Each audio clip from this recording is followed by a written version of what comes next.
Hello. It's Akia Garnett, your host for the Akia Garnett Show, and welcome to this week's edition of the Akia Garnett Show and Tuesday Branding. We are so excited because, oh my gosh, I don't know what I've done to deserve the opportunity to interview two NFL former athletes, but I'm just thanking God and I'm thanking my stars and my ancestors and everybody else who had a hand in making sure that this would take place, because this week's guest is just a treat. He's a treat for me to talk to and to learn so much from. I'm just grateful because of all the things that he's done in his career, many things that have been in the forefront, in the spotlight, and then some things that may not be so well known that we're going to highlight and talk about today. I'm going to be spending time with none other than Tyoka Jackson. That's Tyoka Jackson, and he's got a lot of titles, okay?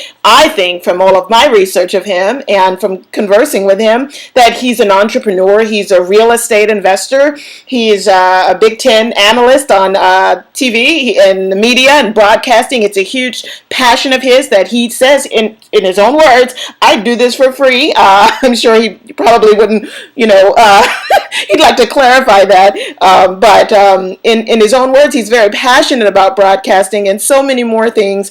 If you have eaten at the IHOP in Congress Heights on DC near Alabama Avenue, then you have eaten at one of his establishments.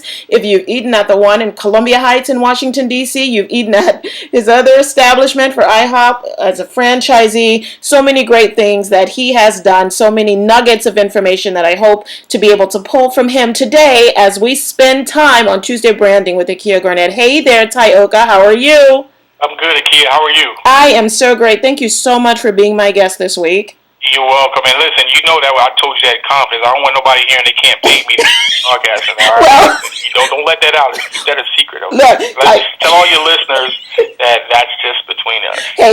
Okay. So just as a disclaimer, Tyoka said that was between us, that he doesn't want to work for free in broadcasting and that he's not volunteering his time. So I just wanted to clarify that. That's right. Yeah, we'll keep that between us, Tyoka. Oh my gosh, first of all, okay, so my full name is pronounced Tokatha, and Tyoka's name is, of course, Tyoka. So, of course, we have that thing where we had to get into the origins of our names and what it meant. How have you been able to carry around such a great name? Because I know, like me, you have had many people ask you what does that name mean and what it's all about. Yeah, you know how it is. When you're young, you just want to fit in and don't want to be different from anyone else, and you hate being embarrassed when people screw your name up. So initially, it was certainly a burden for me.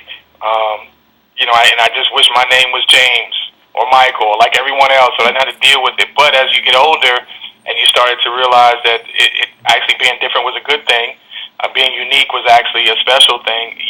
I actually love the fact that my name was different. Yeah. So, it's something I appreciate my parents doing for me, and it certainly never hurt when the young ladies would always say, it's a name you never forget. I was like, let's do that then. That's great. What are you saying? The guys wouldn't tell you that it was a name that they wouldn't forget either? Nah, fellas never said that. They just called me Ty and just kept it. I love it. Yeah, I've gotten that same thing, although many times people just forget it. It's only 4 syllables, folks. I'm going to put it out there again, Tokatha, and it's 3 syllables for Tyoka, and it's names that you'll never ever forget, so there you have it. Now, you grew up in the Washington, D.C. metropolitan area, and oh my gosh, you went to McNamara, right? Yes, McNamara High School, correct. Yeah. Wow. How great is it? I'm going to jump and fast forward past your NFL career and come back to it. But how great is it for you to have played for McNamara, gone on to the NFL, done some other amazing things, and then to have a field dedicated in your honor? How does that feel? Oh, it's unbelievable. And every time I go to visit and see my name up, in the rafters, and it just it's like, wow. I mean, to come full circle, I never ever dreamed that that sort of honor would be bestowed upon me. But it's I think a testament to the type of place that my high school is, Bishop McNamara. I support it because of the great people that are there, that were there, that helped me out, that are there presently. It's a very, very unique place, and so to be associated with it, I guess permanently is pretty okay with me because I love, like I said, I love the place and I love the people there. So it's really an awesome feeling. Yeah, now football was very very important to you growing up, right? I mean, you were passionate about it as a kid, and basketball as well. Absolutely, sports in general. I Mm-hmm. boxed, I played basketball, football. Crazy enough, I never tried baseball. I was afraid to get hit by the ball, believe it or not. So Really? boxing and football, right? Well, those balls do go fast. You know, they fly. You're right. Yeah. I mean, Well, are you in? when I tell people I was always afraid to get hit by a ball, but I played football and boxing. They always thought that was funny, but that's the case. But my dad, excuse me, did tell me as a kid, as a young child, the first time I ever saw a bat, I picked it up and held it properly without anyone ever showing me how to do it. So I guess had I Wow. tried it, maybe I would have been decent at it. I don't know, but just know that my young son, he's got a bat in his hand. I'm teaching him how to play baseball. Well, let me ask you something from an athletic perspective.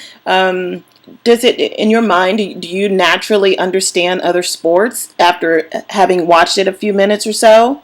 Does it just click for you? That's a good question. I seem to have always been a guy who could pick up things relatively quickly. I think you are born with certain talents, the ability to move with dexterity and quickness.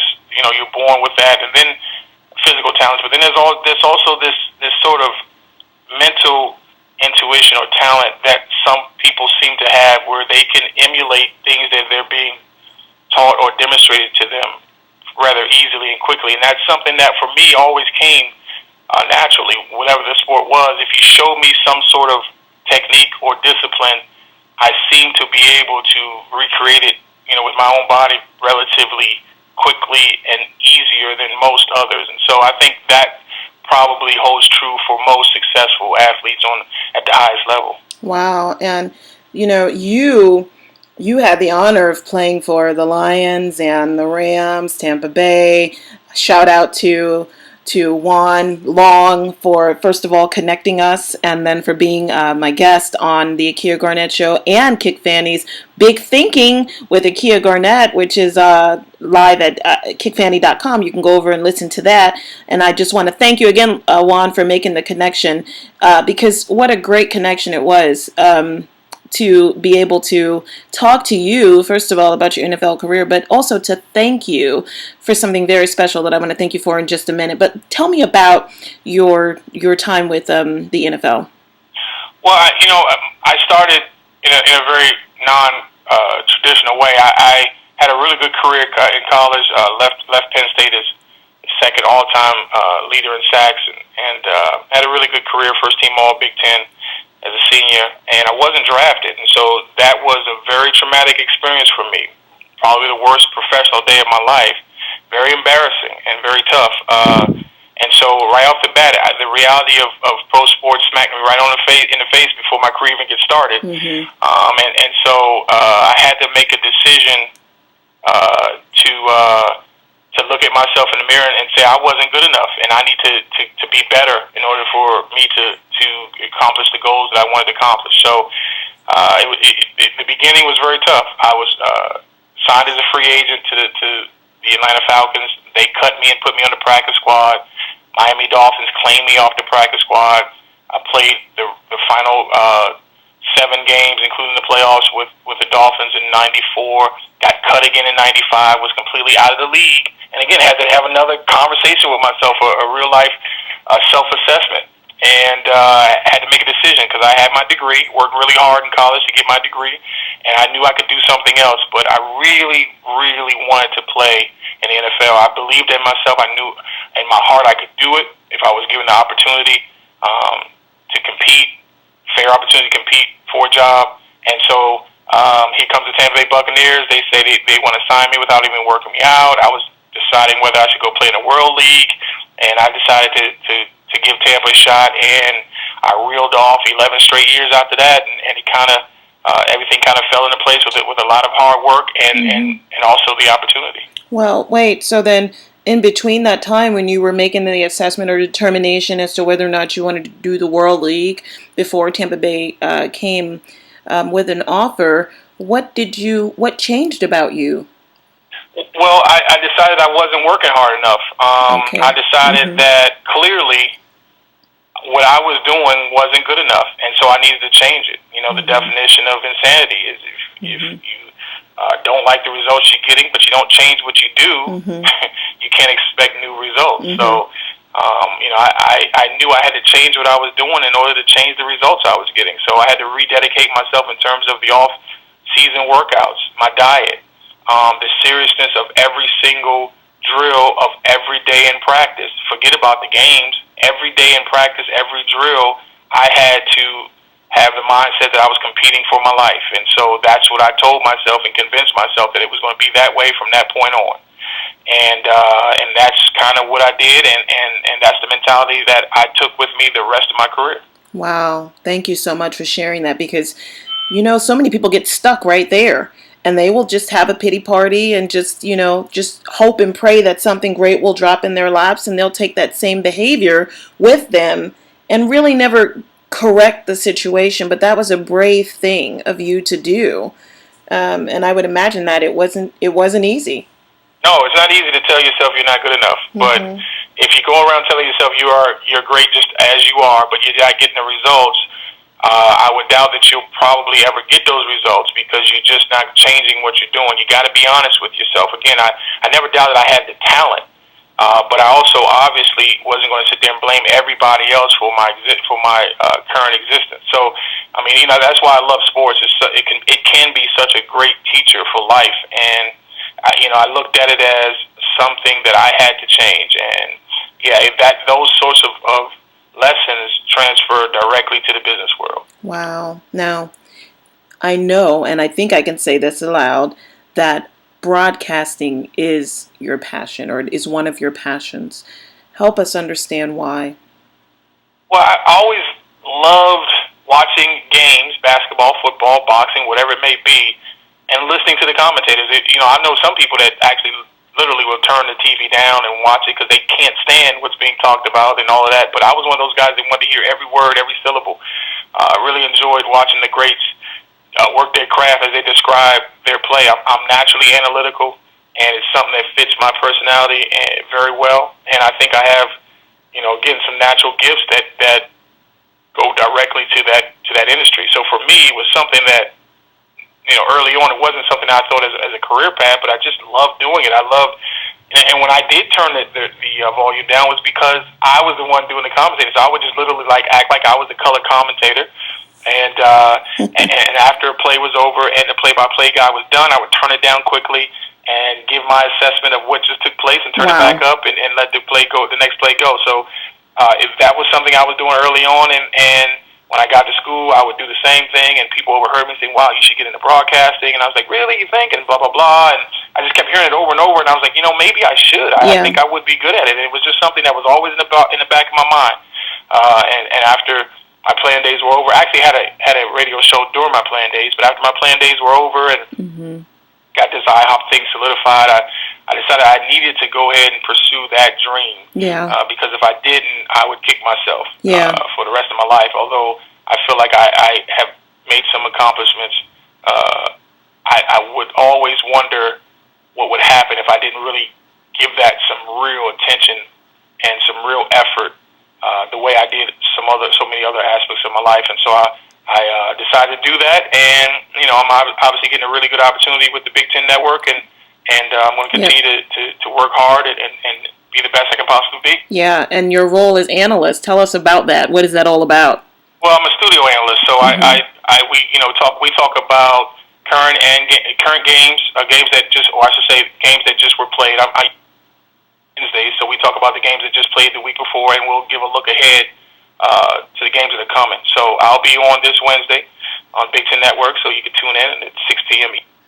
But we'll certainly be highlighting the big games. We'll definitely talk about Nebraska, Michigan State, which is the biggest game in the conference. Yeah. This week. But being able to break down film, being able to impart some of the knowledge I've learned from some of the great coaches and great players I've been able to play with and for, and just give back to the game in that way and make the game more fun and make fans who watch, the casual fans, a little more knowledgeable. Those things, I get a kick out of that. Yeah. You know, that's just something, again, to get paid for it. I mean, that's like the American dream. Absolutely. Absolutely. I hear you. That's exactly how I feel about branding and marketing and being able to get paid to practice my passion. I just love it. I absolutely love it. Now, here's what I want to thank you for. I want to thank you for investing in DC the way that you have. I was born and raised in DC. And to be able to see not one, but two Black-owned IHOPs in the city that are thriving and doing well is a pleasure to me. We had to go outside of the city when I was young if we wanted to have experiences like that. And if we did have experiences like that, they didn't last very long. It wasn't long before it was shut down, or there was so much violence that, my mom or, elders in the family would say, you all can't go there because it's not safe. Whatever have you. But you've created good, clean family fun in the city, in Congress Heights, in an area where it has been neglected for so many reasons. And the tax base has been so low for so many reasons that people there had not been able to afford such privilege. And it's an IHOP, so you would think, oh my gosh, well you're talking like it's Ritz-Carlton, but to some people who may not have an opportunity to travel outside the city, there are some people who just don't leave whatever quadrant of the city they live in. It is a big deal. And it's a great thing and a privilege to see it be owned by an African-American male. And so I thank you for your contribution to the city. Well, thank you. And I didn't do it by myself. I have great partners with my dad and my brother. And I understand. And we were able to do what we feel is a very important and great thing. So we agree with you, and I appreciate those kind words. But it's actually the first ever sit-down franchise in the history of Ward 8, which is Southeast. And my dad grew up there in the 40s when it was a great place to grow up. And then obviously in the 70s and 80s, it kind of became a tough place to live. And my brother's was a police officer, just recently retired, right there in that district, 7th District. And we all know the area very well. Our real estate is there. And so when we got an opportunity to bring the IHOP there, it made a lot of sense. We attained the rights to develop IHOPs in the city, but we could have gone anywhere for the first one. But we wanted to send a message to the Ward 8 community and also DC business community that you can do business in Ward 8. Doesn't have to be a nonprofit. You can do profitable business in Ward 8. And I think we're proving that every single day. And one of the best memories I have, we've been in business there for 6 years, and one of the best memories I have is when an elderly woman came to me with tears in her eyes and thanked me for putting the IHOP here because she was able to walk down the street and be served in a really clean, friendly atmosphere.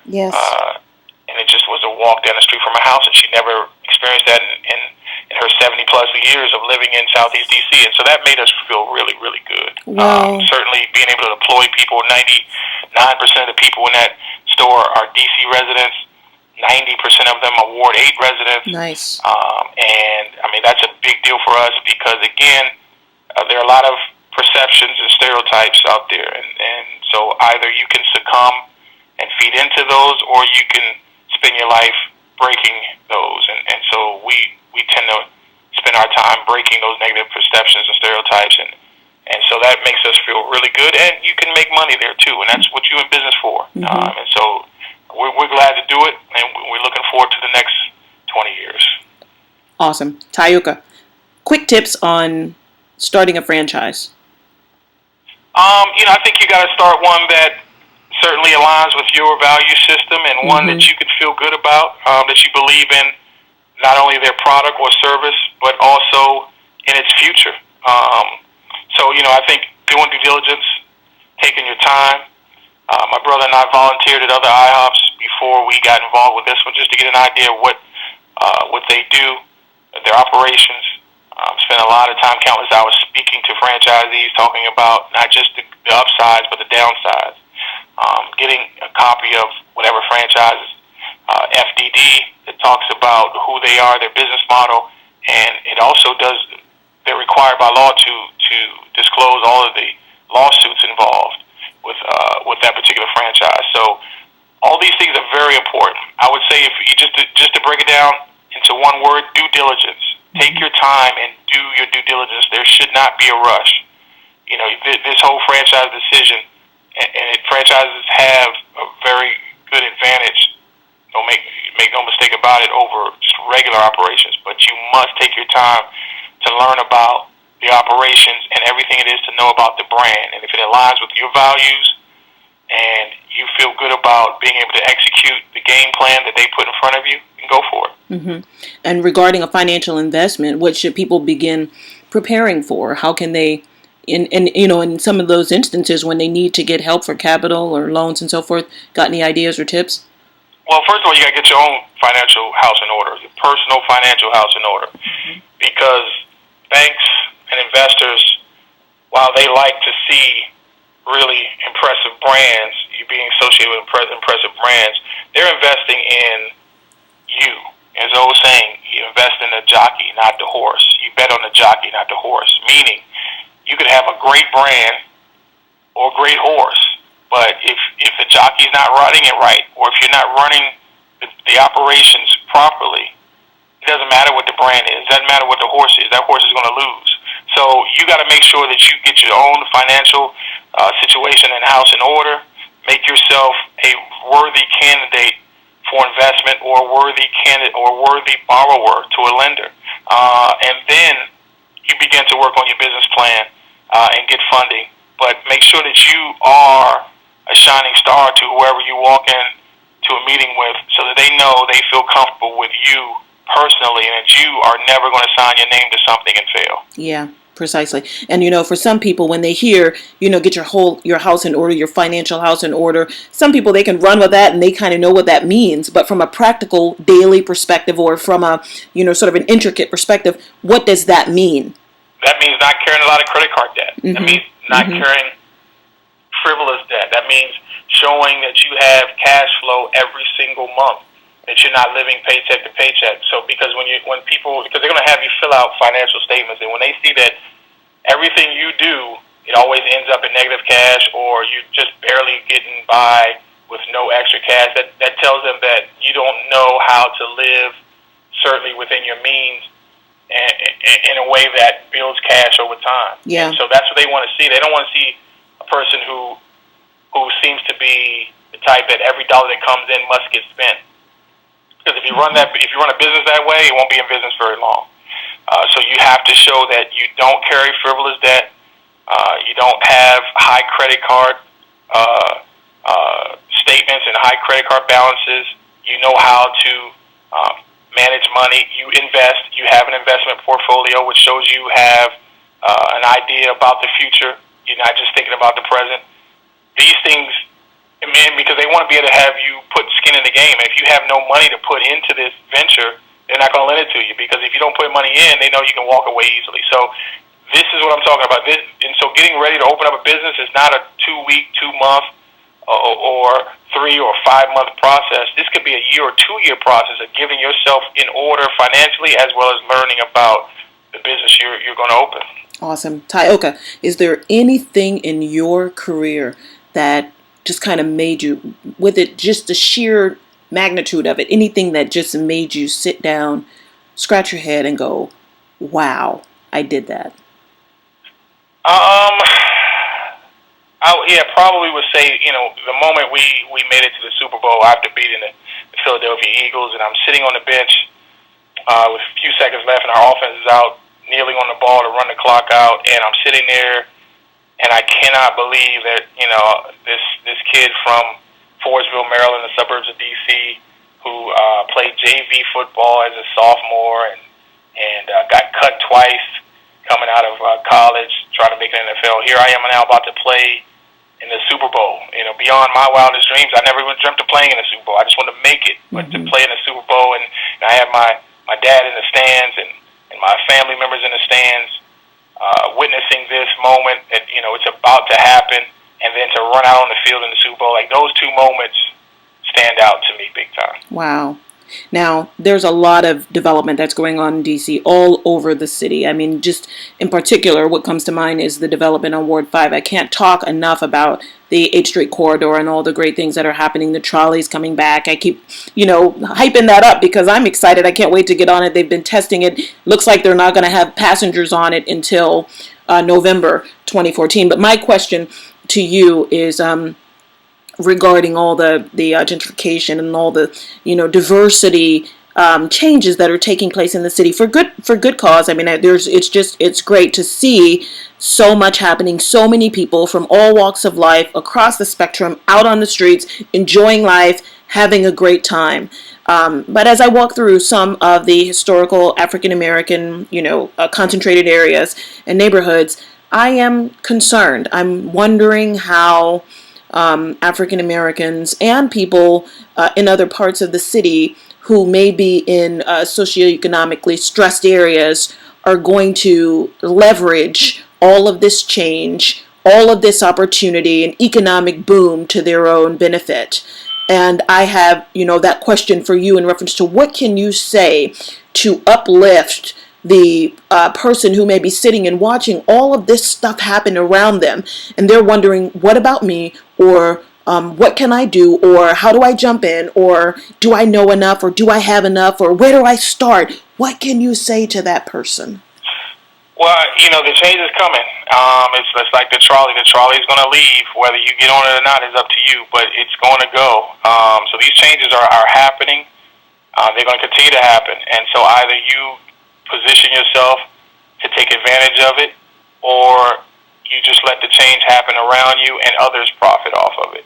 I've heard people say, see things with your third eye. I think it's the Black Eagle talks about that on his radio show. Seeing things with your third eye, meaning when you're driving down the street and you see opportunities like signs that are posted all over the place, are you just riding by it is just because it's just another sign, or are you seeing the opportunity that exists all around you? Literally, the IHOP, the first IHOP we opened, which was again the first IHOP in D.C., I was driving down the street, and I saw a sign that said restaurant pass for rent. And I pulled over and called my brother up, and he pulled up, and we talked about it, and we decided to start investigating it. And again, that could have just been another sign that I drove by, but at the time I was looking at things with my third eye, looking for opportunities. And so that's kind of what's happening in D.C. There's hundreds of opportunities all around us, and most of us go through our day with blinders on, and then we wonder why and awe at other people as they were able to get things done. But if you go through life looking at things with your third eye, with that eye in the middle of your head, thinking of possibilities and opportunities and what could happen and why can't you do it, then you'll be able to take advantage of all the things that are coming. Because again, it's coming. The changes are happening. They've already started and they will continue. So why not get on board? Participate. Why not? Don't be a spectator. Just participate. This is going to take place. Nice, awesome. So there you have it. There you have it, Tyoka Jackson. And if you want to just boil that down, he's saying, open your eyes. There's a West African proverb that says, shine your eyes. And that means be ever looking for opportunity to pounce, opportunity to profit, opportunity to create something greater than self.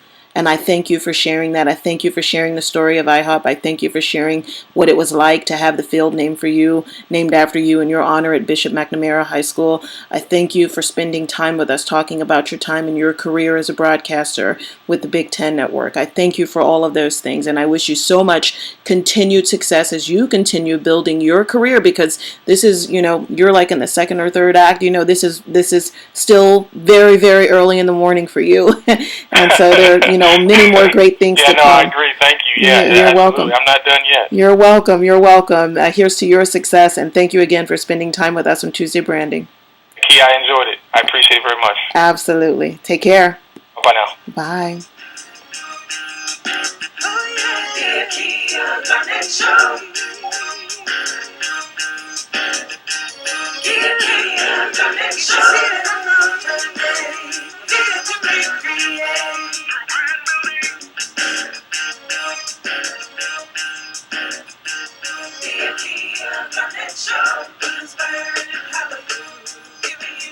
Tuesday Branding happens every single week, starting at 10 a.m. with the Akia Garnett Show, and then moving right on over to my one-on-one 30-minute branding sessions. I choose 4 small business entrepreneurs who are ready to see their brand explode with potential. One-on-one 30-minute branding sessions with me. Email me at a.t@masteryourbrand.com. And then be sure to tune into Kick Fanny's Big Thinking with Akia Garnett starting at 6 p.m. Eastern. You can listen direct at kickfanny.com. And then, oh my gosh, you've got to join My Brand Chat and iBrand Chat. 2 amazing tweet chats happening every single week, Tuesday nights on Twitter. It's easy to find all this information. Find me on Facebook, Twitter, Google+, LinkedIn, Instagram. I'm all over. Here to help you in business and entrepreneurship master your brand. Thanks a lot. We'll see you soon.